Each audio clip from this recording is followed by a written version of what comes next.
नमस्कार, social science tutorials पर आपका स्वागत है। अगर आप चैनल पर नए हैं तो चैनल को सब्सक्राइब कर लें ताकि आप तक हमारी आगे आने वाली वीडियोस आसानी से पहुंच सकें। अगर वीडियो पसंद आए तो लाइक का बटन ज़रूर दबाएं। जैसा कि आप जानते हैं, हम इस चैनल पर एनसीईआरटी सोशियोलॉजी क्लास 12 की बुक इंडियन सोशियोलॉजी को पढ़ रहे हैं। इस बुक से अभी तक हमने 2 चैप्टर्स डिस्कस किए हैं। आज हम चैप्टर 3 जिसका टाइटल है सामाजिक संस्थाएं, निरंतरता एवं परिवर्तन को डिस्कस करेंगे। जब हम सामाजिक संस्था के बारे में बात करते हैं तो संस्थाओं की कुछ विशेषताएं होती हैं। पहली विशेषता होती है कि वो कुछ लोगों का समूह होती है। इस समूह के कॉमन कुछ उद्देश्य होते हैं। उन कॉमन उद्देश्यों के अनुसार प्रत्येक व्यक्ति का कोई ना कोई रोल होता है। सामाजिक संस्था कुछ कस्टम्स पर आधारित होती है, रूल्स एंड रेगुलेशंस होते हैं, और ये रूल्स और रेगुलेशन लोगों का जो व्यवहार है उस व्यवहार को नियंत्रित करती है। तो ये बहुत इम्पॉर्टेंट चीज़ है कि सामाजिक संस्थाएं समूह होती हैं, उनके कुछ उद्देश्य होते हैं, सब लोगों के रोल डिसाइडेड होते हैं, कुछ तरह के कस्टम होते हैं, रीति रिवाज होते हैं, साथ ही साथ उन लोगों के व्यवहार को नियंत्रित करती हैं।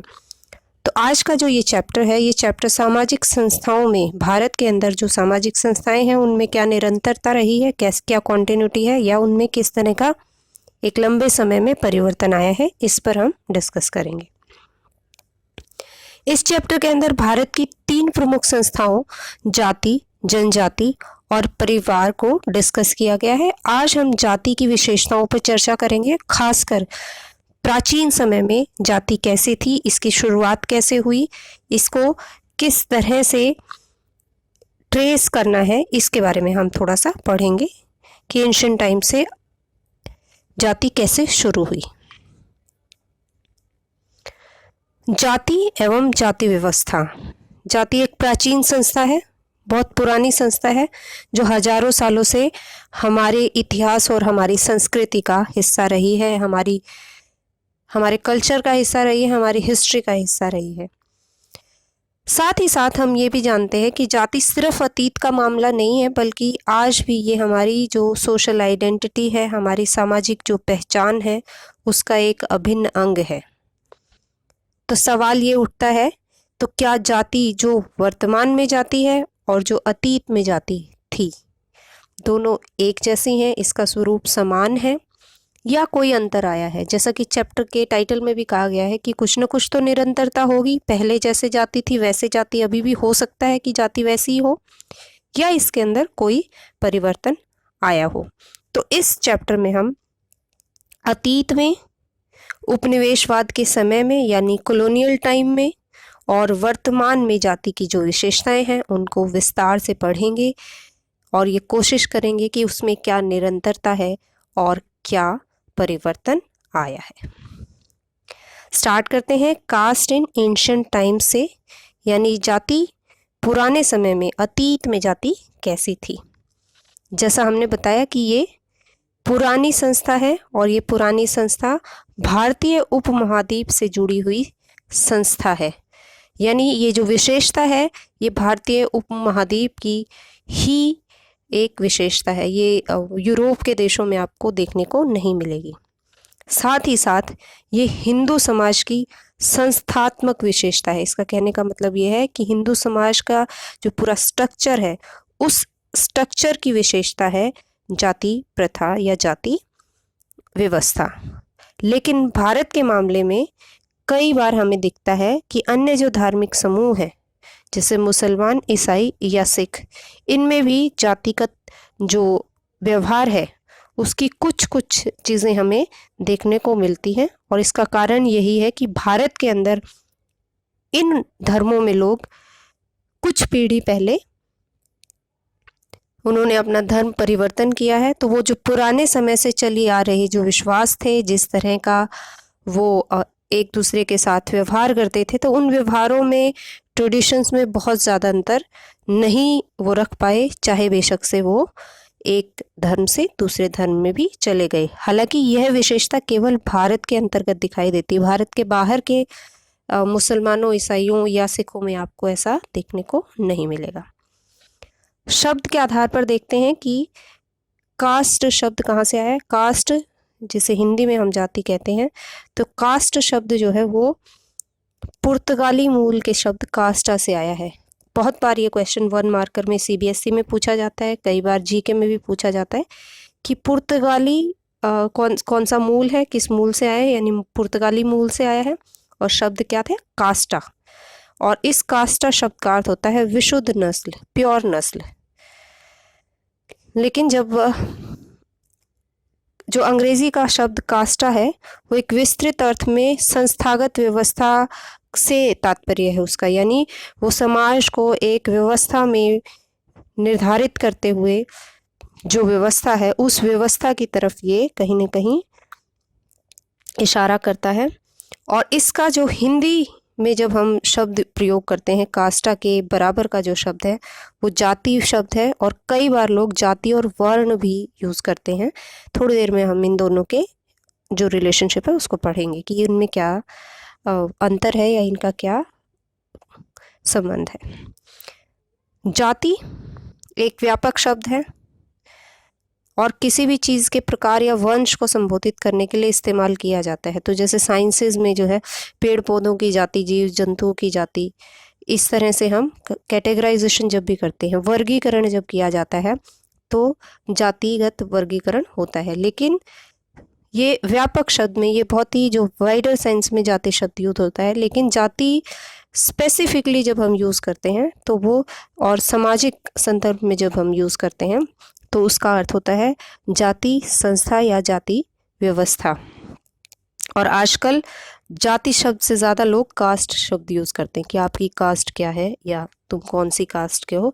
तो ऐसा नहीं है कि केवल जो है हिंदी का शब्द जाति प्रचलन में है, बल्कि भारत के अंदर अब इंग्लिश का जो वर्ड कास्ट है वो भी काफ़ी प्रयोग में होने लगा है। वर्ण व्यवस्था, जाति व्यवस्था पहले वर्ण व्यवस्था ही थी। प्रारंभ में वर्ण व्यवस्था थी, उसके बाद कालांतर में ये जो वर्ण व्यवस्था है ये धीरे धीरे जाति व्यवस्था में परिवर्तित हुई। वर्ण का वैसे तो अर्थ होता है रंग, लेकिन ये केवल रंग के कॉन्टेक्स्ट में वर्ण व्यवस्था यूज़ नहीं होती है। वर्ण व्यवस्था यूज़ होती है समाज को जब अलग अलग वर्गों में 4 वर्णों में बांटा गया। ये 4 वर्ण जो हैं यहाँ तक समाज को विभाजित करते हैं, ब्राह्मण, क्षत्रिय, वैश्य और शूद्र। अब ये जो वर्ण है इसको भी ध्यान से देखा जाए, ये एक अधिक्रमित क्रम में है, यानी एक ऐसा क्रम है जो हायरार्की वाला क्रम है जिसमें सबसे उच्च समझा जाता है ब्राह्मण जो वर्ण है उनको, और ऐसे उसके कंपैरिजन में नीचे उससे निम्न, और सबसे जो निम्न है वो शूद्रों को माना गया है।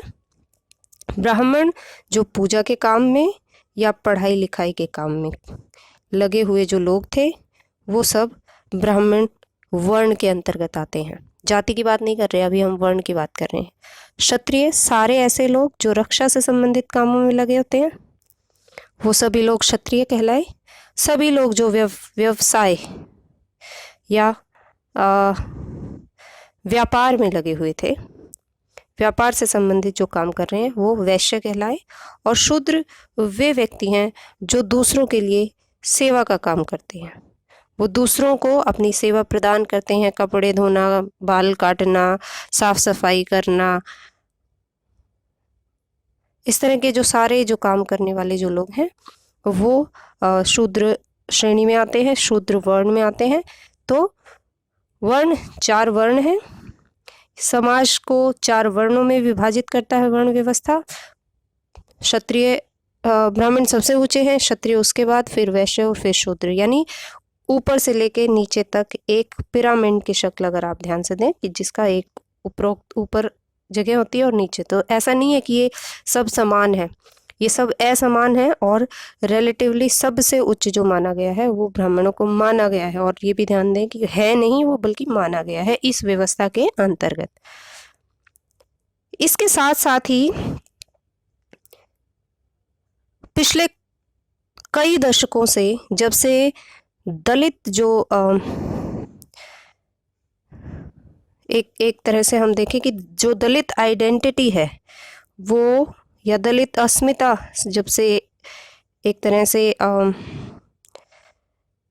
समाज के अंदर बहुत ज़्यादा उनका असर्शन हुआ है, तब एक और वर्ण के बारे में बात आती है जिसे कहा जाता है पंचम श्रेणी या पंचम वर्ण, या उसे अवर्ण भी कहा गया है। यानी ये लोग ये कहते हैं कि ये समाज के चार जो वर्ण हैं, इन वर्णों के अलावा भी बहुत सारे ऐसे लोग रह जाते थे जो ऐसा काम करते थे जिनके पास या तो सफाई की ऐसी चीज़ें थी कि इनको अस्पृश्य समझा जाता था, या फिर ऐसे लोग जो दास थे या जो किसी ने खरीदे हुए थे। तो इस तरह की एक बड़ी जो जनसंख्या थी वो जनसंख्या इस अवर्ण के अंतर्गत भी आती थी।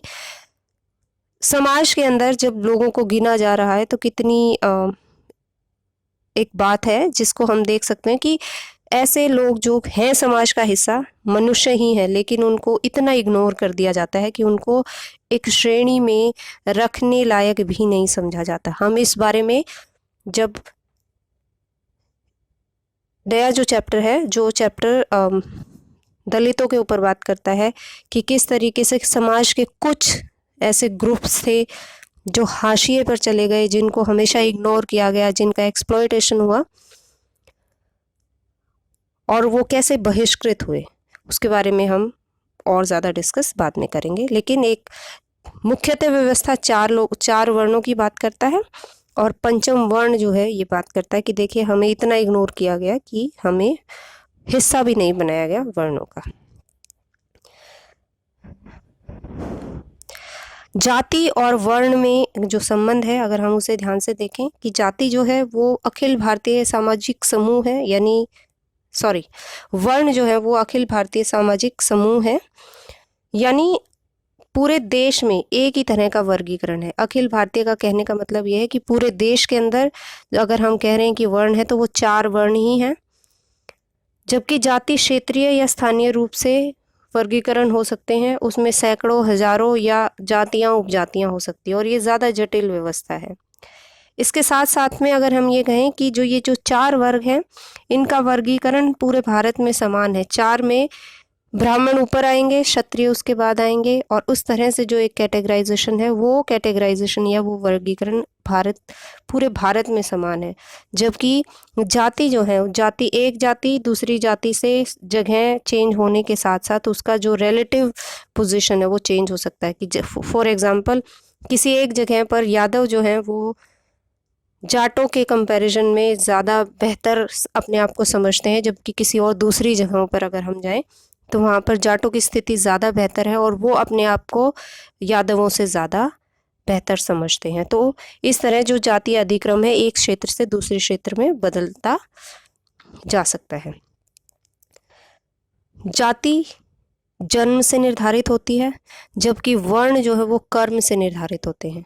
यानी अगर आप कर्म को चेंज कर लेते हैं तो आपका वर्ण चेंज हो सकता है। आप व्यापार में लग जाते हैं तो आप वैश्य हो जाते हैं, लेकिन अगर आप रक्षा का काम करने लग जाएं तो आप क्षत्रिय हो जाएंगे।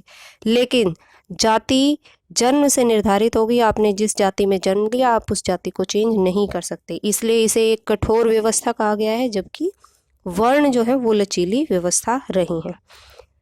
साथ ही साथ ये भी है कि वर्ण ही बाद में जातियों की तरफ बढ़े हैं। यानी जब वर्ण की जो लचीली जो व्यवस्था है वो ख़त्म हो गई, वो लचीले नहीं रहे, उनको कठोर बना दिया गया, तो फिर धीरे धीरे वर्णों से जाति की तरफ हम पहुंच गए। इस बात पर भी मतभेद है कि जाति व्यवस्था की उत्पत्ति का सुनिश्चित काल क्या है, लेकिन ये माना गया है कि जो ये 4 वर्णों का वर्गीकरण है ये लगभग 3000 साल पुराना है। यानी वर्ण व्यवस्था 3000 साल कम से कम पुरानी है। और अलग अलग कालों में जाति के बारे में अगर हम देखें तो जाति व्यवस्था के विभिन्न स्वरूप रहे हैं और उसमें लगातार परिवर्तन आते रहे हैं। जैसे अगर पहले वर्ण व्यवस्था थी जो लचीली व्यवस्था थी, धीरे धीरे वो जटिल होती गई, धीरे धीरे वर्ण जातियों का रूप लिया वर्णों ने, और उसके बाद फिर एक जाति से दूसरी जाति के बीच का जो लचीलापन था वर्णों के बीच में कि आप वर्ण चेंज कर सकते हैं, वो धीरे धीरे कठोर होता गया और एक जाति दूसरी जाति का ना तो व्यवसाय अपना सकती है, ना वो उस जाति के जो काम है उनको अपना सकती है। प्रारंभिक काल यानी वैदिक काल 900 से लेकर 500 ईस्वी पूर्व के बीच में जाति व्यवस्था वास्तव में वर्ण व्यवस्था ही थी और इसके केवल 4 विभाजन थे। यह विभाजन बहुत विस्तृत था लेकिन कठोर नहीं था। यह जन्म से निर्धारित नहीं होता था और इन वर्गों के बीच स्थान परिवर्तन संभव ही नहीं बल्कि सामान्य भी था। तो लोग बदलते थे, एक पीढ़ी के बाद दूसरी पीढ़ी कुछ और काम करना चाहे तो वो चीज़ें हो सकती थी। लेकिन उत्तर वैदिक काल आते आते जाति कठोर बनी और अब इसमें परिवर्तन संभव नहीं हुआ। यानी अगर कुम्हार का बेटा व्यापार में जाना चाहता है तो अब वो व्यापार में नहीं जा सकता। क्यों? क्योंकि जातिगत उसे उसकी एक पर्टिकुलर जाति है जिसमें उसने जन्म लिया और अभी वो उस जाति के अनुसार ही काम करेगा। यह कठोरता उत्तर वैदिक काल में स्टार्ट हुई। जाति की जो सामान्य विशेषताएं हैं, कई बार ये क्वेश्चन आता है कि जाति की सामान्य विशेषताएं क्या हैं, तो आप इन 6 विशेषताओं को ध्यान रखें। जाति जन्म से निर्धारित होती है, यानी आप जिस परिवार में जन्म लेते हैं आपको उसी परिवार की जाति मिल जाती है। जाति की सदस्यता के साथ विवाह संबंधी कठोर नियम शामिल होते हैं और जाति समूह या जो शादियां हैं वो सजातीय ही होती हैं। तो विवाह का जो कठोर नियम है यही निर्धारित करता है कि आप उसी जाति में बने रहेंगे और उस जाति में बने रहने के साथ साथ ही आप उस जाति से किसी दूसरी जाति में नहीं जा पाएंगे। इसीलिए विवाह जो रखे गए हैं, विवाह संबंधी जो भी नियम है वो सजातीय यानी सेम जाति के अंतर्गत ही शादी का नियम है। खाने और खाना बांटने के बारे में भी नियम शामिल हैं कि किस प्रकार का खाना आप खा सकते हैं, किसके हाथ का खा सकते हैं, और यह निर्धारित भी किया जाता है कि आप किसके साथ बैठकर खाना खा सकते हैं, यानी कौन जाति किस जाति के साथ खाना खा सकती है, कौन जाति किस जाति से खाना ले सकती है, कच्चा खाना ले सकती है, पका खाना ले सकती है। इसके बारे में कई सारी जो डिटेल्स हैं वो क्लास 11 में भी आपने पढ़ी होंगी। जाति में श्रेणी, GS घुर्रे ने ये जाति की 6 सामान्य विशेषताएं वहाँ पे आपने पढ़ी होंगी। जाति में श्रेणी एवं परिस्थिति के एक अधिक्रम में संयोजित अनेक जातियों की एक व्यवस्था शामिल होती है और सैद्धांतिक तौर पर हर व्यक्ति की एक जाति होती है और हर जाति का सभी जातियों के अधिक्रम में एक निर्धारित स्थान होता है। कहने का यहाँ दो मुख्य शब्द हैं जो प्रयोग में लाए गए हैं। पहली बात कही गई है अधिक्रम। अधिक्रम यानी हायरार्की, तो यानी एक सिस्टम है, उस सिस्टम के अंदर ही जाति एग्जिस्ट करती है और तुलनात्मक रूप से एग्जिस्ट करती है कि ये जाति इस जाति के कंपैरिजन में कहाँ पर है। तो अधिक्रम का मतलब होता है कुछ जातियाँ उच्च जातियाँ हैं, कुछ जातियाँ निम्न जातियाँ हैं, कुछ जातियाँ मध्य क्रम की जातियाँ हैं। तो सैद्धांतिक तौर पे हर व्यक्ति की कोई ना कोई जाति होगी और उस जाति का दूसरी जाति के कंपैरिजन में कोई ना कोई स्थान होगा। तो श्रेणी एवं परिस्थिति का मतलब भी यही है कि वो जातिगत जो व्यवस्था है उस व्यवस्था में किस जाति का स्थान कहाँ पर है ये निर्धारित होता है। हालांकि ये भी कहा गया है कि जो मध्य श्रेणी की जो जातियां हैं उनमें कई बार क्षेत्रीय अंतर हो सकता है। जैसा अभी थोड़ी देर पहले मैंने बात की कि किसी एक जगह पर यादव और किसी अन्य जगहों पर जो जाट कम्युनिटी है, इन दोनों के जो दोनों कास्ट हैं, इन दोनों कास्ट में ये दोनों ही मध्यम श्रेणी की कास्ट हैं और दोनों के ही बीच में क्षेत्रीय अंतर पाया जा सकता है। जैसे बिहार में यादव जो है वो प्रबल जाति हो सकती है, उनका स्थान ज़्यादा उच्च हो सकता है, जबकि वेस्टर्न यूपी में जाट और यादव के बीच कंपैरिजन करेंगे तो जाटों की जो स्थिति है वो बेहतर है और वो अपने आप को क्लेम करेंगे कि हम ज़्यादा बेहतर स्थिति में हैं या हमारी जो कास्ट है वो यादवों से ज़्यादा बेहतर है। तो इस तरह का जो क्षेत्रीय अंतर है वो पाया जा सकता है। ठीक है। जातियों में आपसी उपविभाजन भी होता है, यानी एक जाति की बहुत सारी उपजातियां भी पाई जा सकती हैं और इसे कहा गया है खंडात्मक संगठन। यानी एक जाति के अंदर बहुत सारी और उपजातियां जो अगर पाई जाती हैं उसे कहा जाता है सेगमेंटल ऑर्गेनाइजेशन या खंडात्मक संगठन। यानी जाति तो है ही, जाति खुद किसी एक पर्टिकुलर उसमें है और फिर उसके अंदर भी बहुत सारी उपजातियां हैं, इसे कहा गया सेगमेंटल ऑर्गेनाइजेशन। साथ ही साथ जो सिक्स्थ अगर कैरेक्टरिस्टिक हम देखें तो वो है पारंपरिक तौर पर जातियां व्यवसाय से जुड़ी होती हैं और एक जाति में जन्म लेने व्यक्ति उसी जाति के व्यवसाय से जुड़ जाते हैं। ये व्यवसायगत पीढ़ीगत होते हैं। व्यवसाय जो है वो पीढ़ीगत होते हैं, वंशानुगत होते हैं, एक पीढ़ी से दूसरी पीढ़ी को हस्तांतरित होते हैं। दूसरी और एक विशेष व्यवस्था को किसी जाति से जोड़ने की वजह से क्या हुआ है कि ऐसी जातियां, एक जाति के लोग दूसरी जाति के काम को नहीं अपना सकते, यानी हर जाति का काम जो है वो स्पेसिफाई कर दिया गया है कि फला जाति को ये काम करना है, फला जाति को ये काम करना है, तो वो जातिगत काम ही करेंगे। एक जाति दूसरी जाति के काम में को नहीं अपना सकती। ये जो भी चीज़ें हमने पढ़ी हैं इनके संदर्भ में हमें ये चीज़ें ध्यान रखने की ज़रूरत है कि ये विशेषताएं जो है वो निर्धारित नियम है जो प्राचीन धर्म ग्रंथों में पाए जाते हैं, क्योंकि यह निर्धारित नियम हमेशा व्यवहार में नहीं थे। अब क्योंकि हम अतीत की बात कर रहे हैं तो अतीत में जो कुछ लिखा गया है, कोई जो भी हमारे पास बहुत थोड़े सोर्सेज थे, उन सोर्सेज से हमें जो चीज़ें पता लगी हैं तो ये पता लगा है कि ये जो भी बातें हम कह रहे हैं ये निर्धारित नियम है। हम ये बिल्कुल नहीं कह सकते कि जाति जो है एग्जैक्टली इसी तरीके से अनुभव के तौर पर, वास्तविक तौर पर लोगों द्वारा प्रयोग में लाई जाती थी। ठीक है, अधिकांशतः निर्धारित नियमों में प्रतिबंध शामिल होते थे। ऐतिहासिक सूत्रों से यह भी साफ तौर पर साबित होता है कि जहाँ कुछ जातियों को इस व्यवस्था से लाभ रहा है वहीं अन्य जातियों को इसकी वजह से अधीनता और कभी न समाप्त होने वाले श्रम का, जीवन जीने का दंड भुगतना पड़ा है। लेकिन ये ज़रूर है क्योंकि प्रतिबंध थे, कौन व्यक्ति क्या काम नहीं करेगा इसके और ये कठोरता से कई बार जो है इनके ऊपर काम भी लाया जाता था। तो इससे ये पता चलता है कि ऐसी जातियां जिनको ऐसे काम दिए गए, जो काम ज़्यादा श्रम वाले थे, जो शोषण वाले थे, और तो ऐसी जातियां अपने काम को भी चेंज नहीं कर पाई। क्योंकि जाति व्यवस्था बहुत कठोर है और उसमें चेंज नहीं हो सकता, तो पीढ़ी दर पीढ़ी लोगों को वही काम करने के लिए मजबूर होना पड़ा। और कुछ जातियों को इसका फ़ायदा मिला क्योंकि उनके पास अच्छे काम थे, उनके पास अच्छे रिसोर्सेज थे, संसाधन रहे। लेकिन दूसरी जातियां जो अगर अपने काम को कुछ बदलना चाहती हैं तो वो लगातार कोशिश करने के बावजूद भी वो उसे नहीं बदल सकती। क्योंकि इन प्रिंसिपल वो उसे बदल ही नहीं सकती हैं। अब आगे थोड़ा सा हम देखें कि ये जो जाति व्यवस्था है ये किन सिद्धांतों पर आधारित है।